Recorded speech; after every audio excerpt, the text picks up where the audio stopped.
할렐루야. 오늘도 예배 오신 여러분들 잘하셨습니다. 같이 기도하고 하나님 앞에 예배드립니다. 주님 감사합니다. 토요일 아침인데도 하나님 우리를 예배를 불러주시고 하나님 만나게 해주십니다. 만날 만할 때 하나님 은혜를 주실 줄로 믿습니다. 우리는 하나님의 은혜가 필요합니다. 아무리 우리가 이 세상에서 발버둥을 치고 열심히 살고 잘 살아보려 해도 하나님의 은혜가 없이는 한순간도 살 수가 없습니다. 한순간도 우리가 만족할 수 없고 한순간도 우리에게 기쁨이 없습니다. 하나님의 말씀으로 우리를 만져주시고 찾아와 주셨을 때 그 은혜에 우리가 머물게 하여 주옵소서. 예수님의 이름으로 기도합니다. 아멘. 오늘 우리에게 주시는 말씀은 누가복음 7장입니다. 누가복음 7장 18절에서 28절까지의 말씀입니다. 누가복음 7장 18절에서 28절입니다. 찾으셨으면 우리 18절부터 같이 읽겠습니다. 요한의 제자들이 이 모든 일을 그에게 알리니 요한이 그 제자 중 둘을 불러 주께 보내어 이르되 오실 그이가 당신이오니까 우리가 다른 일을 기다리오리까 하라매 그들이 예수께 나와 이르되 세례 요한이 우리를 보내어 당신께 여쭈어 보라고 하기를 오실 그이가 당신이오니까 우리가 다른 일을 기다리오리까 하더이다니 마침 그때 예수께서 질병과 고통과 및 악귀 들린 자를 많이 고치시며 또 많은 맹인을 보게 하신지라. 예수께서 대답하여 이르시되 너희가 가서 보고 들은 것을 요한에게 알리되 맹인이 보며 못 걷는 사람이 걸으며 나병 환자가 깨끗함을 받으며 귀먹은 사람이 들으며 죽은 자가 살아나며 가난한 자에게 복음이 전파된다 하라. 누구든지 나로 말미암아 실족하지 아니하는 자는 복이 있도다 하시니라. 요한이 보낸 자가 떠난 후에 예수께서 무리에게 요한에 대하여 말씀하시되 너희가 무엇을 보려고 광야에 나갔더냐? 바람에 흔들리는 갈대냐? 그러면 너희가 무엇을 보려고 나갔더냐? 부드러운 옷 입은 사람이냐? 보라, 화려한 옷을 입고 사치하게 지내는 자는 왕궁에 있느니라. 그러면 너희가 무엇을 보려고 나갔더냐? 선지자냐? 옳다. 내가 너희에게 이르노니 선지자보다 훌륭한 자니라. 기록된 바 보라 내가 내 사자를 내 앞에 보내노니 그가 내 앞에서 내 길을 준비하리라 하는 것이 이 사람에 대한 말씀이라. 내가 너희에게 말하노니 여자가 낳은 자 중에 요한보다 큰 자가 없도다. 그러나 하나님의 나라에서는 극히 작은 자라도 그보다 크니라 하시니. 예수님이 여러 이적을 베풀고 있는 현장에 세례 요한이 자기의 제자들을 예수님에게 보냅니다. 그리고 질문을 하게 하죠. 우리가 지금 보는 당신이 메시아가 맞습니까? 아니면 우리는 메시아를 다른 사람을 기다려야 되는 것입니까? 이 질문을 던지게 합니다. 왜냐하면 그 당시에 감당할 수 없는 이적과 기적이 예수님을 통해서 벌어지고 있었기 때문에 요한이 심상치 않게 그걸 여긴 거죠. 그래서 제자를 통해서 그걸 물어보는데 그때 마침 예수님께서 수많은 병자를 고치고 계셨습니다. 보지 못하는 자를 보게 했고 걷지 못하는 자를 걷게 했고 나병 환자를 치유했고 말하지 못한 자를 말하게 했으며 심지어는 죽은 자도 살아나게 했고 그리고 가난해서 소망이 없는 사람들에게 복된 소식을 전한 것, 이것들 너희가 지금 너희 앞에서 본 내가 행한 이 모든 것들을 그대로 세례 요한에게 전해주라 얘기하는 거죠. 당신이 메시아가 맞다는 것을 이런 사람의 눈으로 확인할 수 있는 것들을 이야기해 준 겁니다. 말하는 것보다 너희들이 본 것을 전하는 것이 더 확실하게 예수님은 그냥 생각한 거죠. 그렇게 해서 세례 요한의 제자들이 떠나갑니다. 그러자 이제 예수님이 세례 요한에 대해서 이야기합니다. 여러분, 세례 요한은 누굽니까?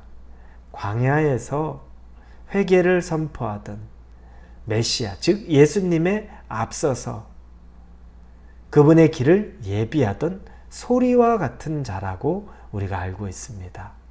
예수님께서 이 세례 요한에게 이르되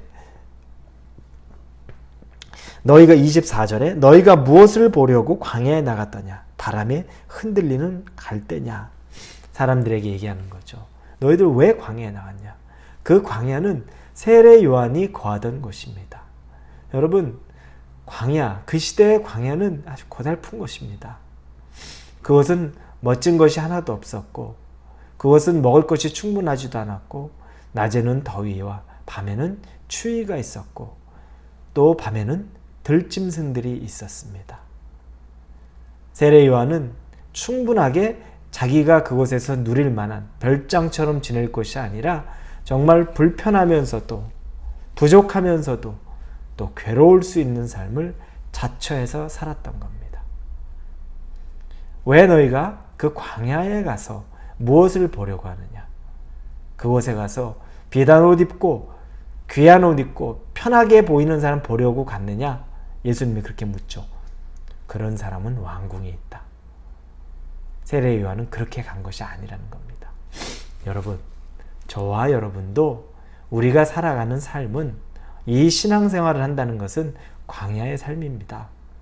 우리는 잘못된 신앙이 들어가면 몰라도 온전한 복음이 들어간 사람은 부자가 되기 위해서 예수님을 믿지 않습니다. 세상에서 성공하기 위해서 예수님을 믿지 않습니다. 무병장수하기 위해서 예수님 믿지 않습니다. 자녀가 출세하기 위해서 예수님 믿는 것 아닙니다. 우리는 예수님을 통하여서, 예수님이 우리에게 부어주셨던 그 은혜를 통하여서 하나님을 만나고 영생에 대한 복을 얻고 그 기쁨으로 살아가는 사람입니다. 그리고 그분의 가르침은 좁은 문, 좁은 길로 가는 것을 늘 가르칩니다. 세례 요한은 그래서 광야에서 그것들을 살아내고 있었던 사람입니다. 우리도 신앙생활이라는 것은 광야와 같이 좁은 문, 좁은 길, 때로는 춥고, 때로는 배고프고, 때로는 두렵고, 때로는 무더위 속에서 쉴 곳을 찾지 못해서 탈진한 것 같은 상황이 있는 것. 그게 바로 우리가 신앙생활하고 사는 이 세상입니다. 편하고자, 성공하고자 그 광야로 나왔다면 그건 번지수를 잘못 짚은 거죠. 예수님은 그 말씀을 하고 있습니다. 화려한 것을 기대하지 말고 결핍 속에 있더라도 그곳에서 하나님의 오신 예수 그리스도의 재림을 다시 기다리며 살아가는 삶, 세례 요한 같은 삶, 그 삶이 복되다라고 말합니다. 그래서 28절에 내가 너희에게 말하노니 여자가 낳은 자 중에 요한보다 큰 자가 없도다.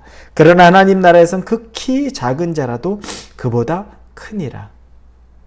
광야의 삶에서 예수 그리스도를 기다리며 우리의 삶을 절제하고 내게 주어주신 곳에 만족하고 내 환경에서, 내가 지금 있는 환경에서 모든 만족을 다 얻으려고 하는 것이 아니라 하나님 안에서 그분이 주시는 것으로 충분히 기뻐하며 다가올 하나님의 나라를 기대하는 사람들, 그걸 하나님은 큰 자라고 말하고, 그리고 여자가 낳은 자 중에 그보다 큰 자가 없다라고 세례 요한의 광야의 삶을 칭찬하시고 인정하시는 겁니다. 우리의 광야의 삶도 이와 같이 칭찬하고 인정하실 수 있습니다. 어떨 때?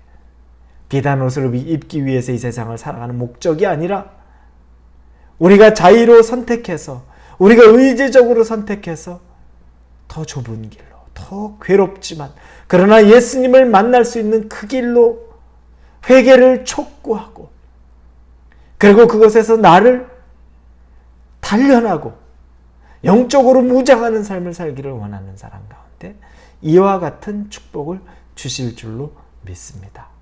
사랑하는 우리 성도 여러분, 광야의 삶, 항상 우린 그걸 기억해야 됩니다. 그 세례 요한의 삶이 우리의 삶입니다. 그리고 예수님이 기뻐하는 삶입니다. 그 삶 속에서도 여러분이 만족감을 느끼고 기쁨을 느끼고 하나님 한 분으로 충분함을 느낄 수 있는 그 삶을 살기를 우리 주님 이름으로 축원합니다. 기도합니다. 아버지 감사합니다.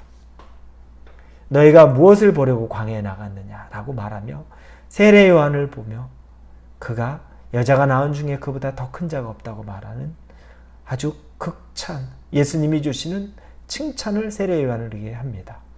우리도 광야의 삶을 살아야 합니다. 이 세상에서 성공하려고 예수님 믿는 것 아닌데 자꾸 그런 복만을 추구합니다. 그것이 아니라 예수님 잘 믿는 것, 그것은 때로는 춥고 때로는 배고프고 때로는 덥고 때로는 탈진하고 때로는 두려운 상황에서도 예수님 한 분만으로 힘을 얻고 살아갈 수 있는 광야의 삶을 사는 우리들이 되도록 인도하여 주옵소서. 예수님의 이름으로 기도합니다. 아멘.